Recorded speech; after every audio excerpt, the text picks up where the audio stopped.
बहुत समय पहले की बात है। किसी गांव में एक ब्राह्मण रहते थे। वह अपने परिवार का पालन पोषण गांव में भीख मांगकर किया करते थे। अब ब्राह्मण को भीख कम मिलने लगी तो उन्होंने सोचा कि अब मुझे बहुत कम भीख मिलती है, इससे मेरे परिवार का गुजारा कैसे होगा। ब्राह्मण ने सोचा क्यों न राजा से मदद ली जाए। यह सोचकर ब्राह्मण राजा से मदद मांगने के लिए निकल गए। चलते चलते रास्ते में उन्हें एक नाग मिला। नाग ने कहा, ब्राह्मण देव, तुम कहाँ जा रहे हो? ब्राह्मण ने कहा, मैं राजा के पास मदद मांगने जा रहा हूँ। तब नाग ने कहा कि मैं एक भविष्यवाणी तुम्हें बताता हूँ, क्या तुम राजा को बता दोगे? पर एक शर्त है कि राजा तुम्हें जो धन देंगे उसमें से तुम्हें आधा धन मुझे देना होगा। ब्राह्मण इसके लिए तैयार हो जाते हैं। तब नाग कहता है कि राजा से कहना इस साल अकाल पड़ेगा, इसलिए प्रजा के लिए जो भी करना है वो कर लो। फिर ब्राह्मण महल में जाते हैं। वहाँ दरबारी से कहते हैं कि राजा से कहो एक ब्राह्मण आए हैं जो भविष्यवाणी करते हैं। राजा ने ब्राह्मण को दरबार में बुलाया और पूछा, बताओ तुम भविष्य के बारे में क्या जानते हो? तब ब्राह्मण ने राजा से कहा, हे राजन, इस साल अकाल पड़ेगा, इसलिए तुम्हें अपनी प्रजा को जो भी करना है कर लो। राजा ने भविष्यवाणी सुनी। तब राजा ब्राह्मण को कुछ धन देते हैं और ब्राह्मण को विदा करते हैं। वापस लौटते समय ब्राह्मण ने सोचा कि ये ज़्यादा धन नहीं है और अगर मैंने इसमें से आधा धन उस नाग को दे दिया तो मेरे पास बहुत कम रह जाएगा। यह सोचकर ब्राह्मण दूसरे रास्ते से अपने घर पहुंच गया। नाग के कहे अनुसार अकाल पड़ा। राजा ने पहले से ही इससे निपटने का इंतजाम कर लिया था, इसलिए प्रजा को कोई समस्या नहीं हुई। एक साल बीत गया। धीरे धीरे ब्राह्मण का सारा धन खत्म हो गया। तब ब्राह्मण फिर से राजा से मदद मांगने जाने लगा। रास्ते में उनको वही नाग मिला। नाग ने कहा, क्यों ब्राह्मण भाई, धन खत्म हो गया? तुमने आधा धन देने का वचन दिया था, लेकिन तुमने नहीं दिया। चलो कोई बात नहीं, मैं तुम्हें एक और भविष्यवाणी सुनाता हूँ।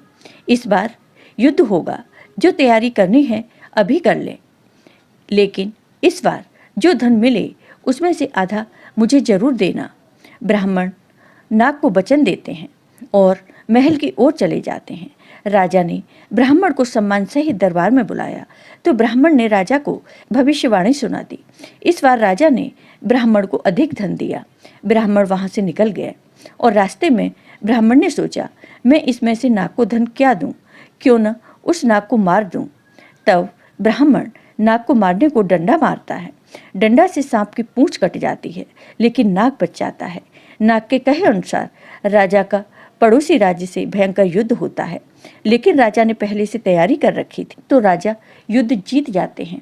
इधर समय बीतता है और 2-3 साल हो जाते हैं। 2-3 साल बाद ब्राह्मण का धन फिर खत्म हो जाता है तो ब्राह्मण फिर से राजा से मदद मांगने जाता है। ब्राह्मण नजरें बचाकर निकलना चाहता है, लेकिन नाग कहता है, क्यों ब्राह्मण देव, इस बार मिलकर नहीं जाओगे? ब्राह्मण नजरें झुकाकर खड़ा हो जाता है। तब नाग कहता है, इस बार राजा से कहना कि इस साल राज्य में धर्म की स्थापना होगी, सब काम अच्छे होंगे, राजा और प्रजा सुखी रहेगी, लेकिन ध्यान रखना इस बार जो धन मिले उसमें से आधा देकर जाना। ब्राह्मण ने फिर से वचन दिया। ब्राह्मण महल पहुंच गया। राजा ने ब्राह्मण का खूब सम्मान किया और भविष्य के बारे में पूछा। तब ब्राह्मण ने कहा, राजन, इस बार धर्म की स्थापना होगी, सब सुखी रहेंगे, सब काम अच्छे ढंग से होंगे। राजा ने ब्राह्मण को बहुत सारा धन देकर विदा किया।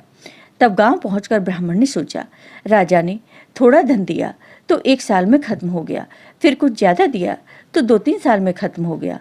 मैंने नाग से गद्दारी की सो अलग। यह सोचकर ब्राह्मण सारा धन लेकर नाग के पास गया और नाग से 3 बार का धन लेने को कहा। तब नाग ने कहा, हे ब्राह्मण, जब अकाल पड़ा तो तुमने रास्ता बदल लिया और जब युद्ध हुआ तुमने मेरी पूंछ काट दी। सबने मेरा बहुत मजाक उड़ाया। अब धर्म की स्थापना हो गई है। मैंने भविष्यवाणी की थी कि लोग अच्छे काम करेंगे।